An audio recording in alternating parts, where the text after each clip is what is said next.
चलिए स्टूडेंट्स, आज हम करेंगे क्लास 10th मैथ्स की एक्सरसाइज 6.2 का क्वेश्चन नंबर 7। ये क्वेश्चन हमने लिया है चैप्टर ट्राइंगल से। ठीक है, बहुत ही इंपॉर्टेंट क्वेश्चन है। ऐसा क्वेश्चन आपको 100% आना चाहिए। ठीक है, तो चलिए पहले क्वेश्चन को अच्छी तरीके से समझ लेते हैं। क्वेश्चन में हमसे कहा गया है यूजिंग थ्योरम 6.1। तो यहाँ पर हमने 6.1 थ्योरम यानी कि हमने बीपीटी थ्योरम को यूज करते हुए इस क्वेश्चन को सॉल्व करना है। क्वेश्चन में हमसे कहा गया है कि हमने प्रूव करना है a line drawn through the midpoint of one side of a triangle parallel to the another side bisect the third side। तो क्वेश्चन में हमसे कहा गया है कि हमारे पास में एक ट्राइंगल है। ठीक है, हमारे पास में एक ट्राइंगल है। अगर हम इस ट्राइंगल के किसी भी एक साइड के मिड पॉइंट से, ठीक है, एंड दूसरे साइड के अगर हम पैरेलल लाइन ड्रॉन करना स्टार्ट करते हैं तो ये लाइन जा करके थर्ड साइड को बाइसेक्ट करेगा। ये हमने प्रूव करना है। तो क्वेश्चन बहुत ही सिंपल है। मान लेते हैं कि हमारे पास में ट्राइंगल है ABC। ठीक है, हम AB का मिड पॉइंट लेते हैं D। एक साइड का हमने मिड पॉइंट ले लिया। अब हम यहां से एक लाइन ड्रॉन करेंगे जो कि इस सेकंड साइड BC के पैरेलल होगा। ठीक है, ये जो लाइन हमने D पॉइंट से बनाया है ये BC के पैरेलल है। तो हमने प्रूव करना है कि जो ये लाइन है ये आगे जाकर के AC को जिस पॉइंट पर कट करेगा, ठीक है, अगर E पॉइंट पे कट करेगा तो जो ये E पॉइंट है वो AC का मिड पॉइंट होगा। ये हमने प्रूव करना है। ठीक है, तो सॉल्यूशन स्टार्ट करते हैं। तो हम लेते हैं इन ट्राइंगल ABC ट्राइंगल ये हमारा है, ये है ना। D जो है वो AB का मिड पॉइंट है, तो लिखते हैं D इज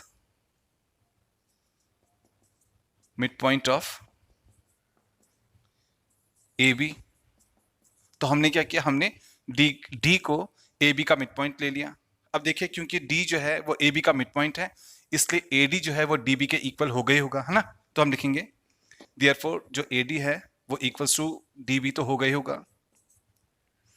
अब देखिए यहाँ पर जो ये हमने लाइन बनाया है ये BC के पैरेलल बनाया है ना।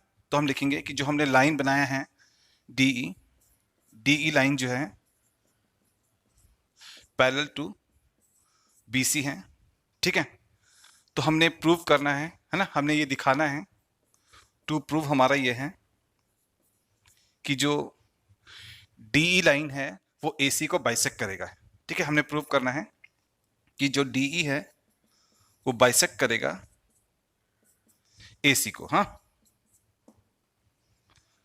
चलिए अब हम आगे सॉल्व करते हैं क्वेश्चन को। हम AD इक्वल्स टू DB को इक्वेशन फर्स्ट मान लेते हैं। ठीक है, अब देखिए स्टूडेंट्स, हमारे इस ट्राइंगल ABC में DE जो है वो BC के पैरेलल है। तो हम लिखेंगे इन ट्राइंगल ABC DE जो है वो पैरेलल टू BC तो है ही है। एंड हमें अच्छी तरीके से पता है कि जब हमारे पास में अगर एक ट्राइंगल है, ठीक है, अगर हम इस ट्राइंगल में किसी भी एक साइड के पैरेलल अगर हम एक लाइन ड्रॉन करते हैं, अगर हम पैरेलल लाइन ड्रॉन करते हैं तो जो ये पैरेलल लाइन है वो इन बाकी दो साइड्स को सेम रेशियो में डिवाइड करेगा by BPT, by basic proportionality theorem. इसलिए हमारा जो AD अपॉन DB आएगा ना वो AE अपॉन EC के इक्वल होगा। ठीक है, तो हम लिखेंगे क्योंकि हमारे ट्राइंगल ABC में DE जो है वो पैरेलल टू BC है इसलिए by basic proportionality theorem by BPT AD upon DB जो है वो इक्वल्स टू आएगा AE अपॉन EC के। ठीक है,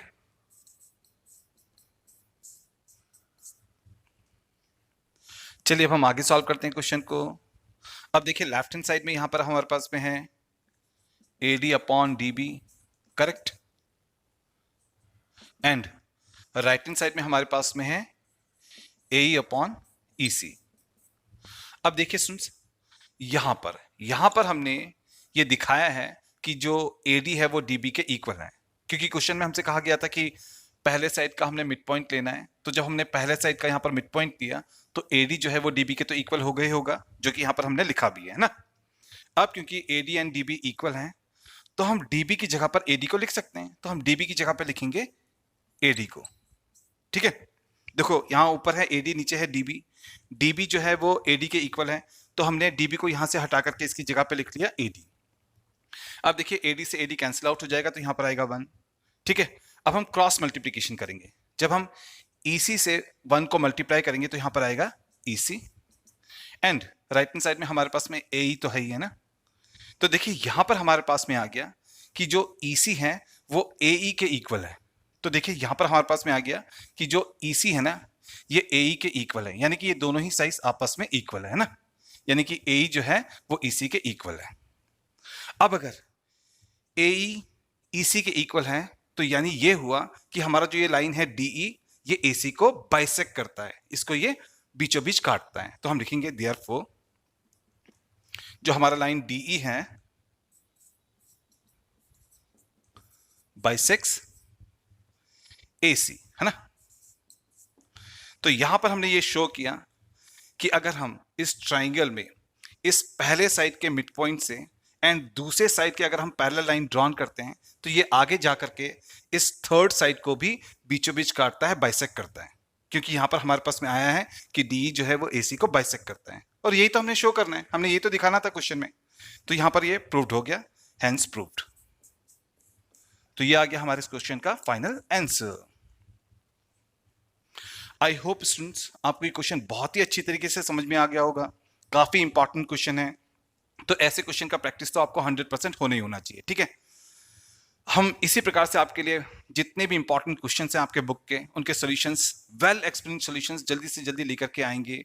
बोर्ड एग्जामिनेशन में आ सकने वाले जो क्वेश्चंस हैं उनके सॉल्यूशंस भी जल्दी से जल्दी बना करके आपके पास में भेजेंगे, ठीक है। तो प्लीज आप इस वीडियो को लाइक कीजिए, शेयर कीजिए, हमारे चैनल को सब्सक्राइब कीजिए। तो मिलते हैं नेक्स्ट वीडियो में।